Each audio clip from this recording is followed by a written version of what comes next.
The Lone Skaven travelled at night, limping and crawling across the blasted landscape. During the daylight hours, he hid from the weak winter sun in one of the ruined farmhouses, or under a thorn tangle. His progress was slow, but direct. Hour by hour, mile by mile, he came ever closer to his destination, the Skaven hold of Scarbreach. 100 miles of forest, hills, rocks, rivers, and pain. He wrapped his bleeding, blistered feet in rags, but the bitter cold ate through them.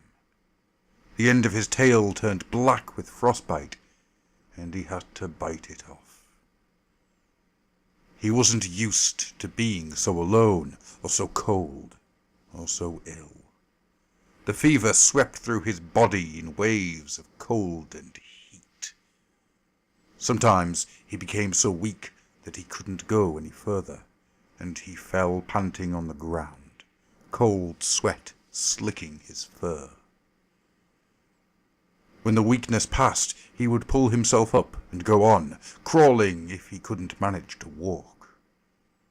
At other times he became terribly thirsty, and had to eat mouthfuls of raw snow if he couldn't find one of the icy streams that wound through the forest. He lost weight, and his once glossy pelt turned lank and scabby. Food was hard to find. The victorious Skaven armies had driven away, killed or enslaved all the humans who used to live in this part of the Empire.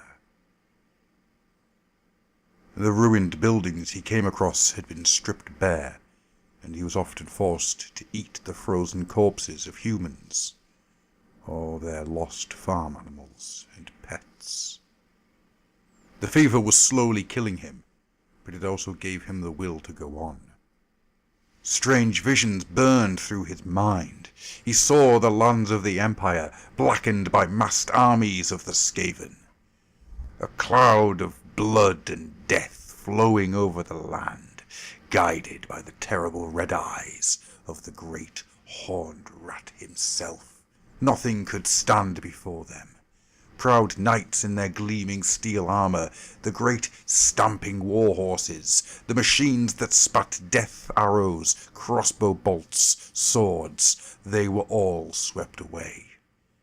He saw inside the human cities too, men and women killing each other for firewood or scraps of food. Their children screaming in pain. Bodies covered in black blotches, limbs contorting. Fire swept through their towns and villages, and floating above it all, he could feel the heat and the pain, and it was his heat and pain too.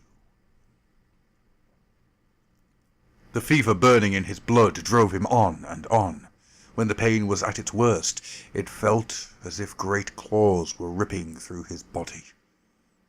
At the height of his agony, he would squeak and squeal his devotion to the horned rat, and when the pain lessened, it was as if he had been blessed. Surely he lived only to serve the Horned One's greater purpose. When he reached the entrance to Scarbreach, his strength failed him completely, and he collapsed limply on the ground.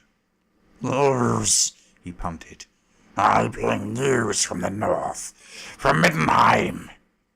As his consciousness was swallowed up by the darkness, he felt the paws of his brethren bear him up and carry him to the safety of the tunnels below.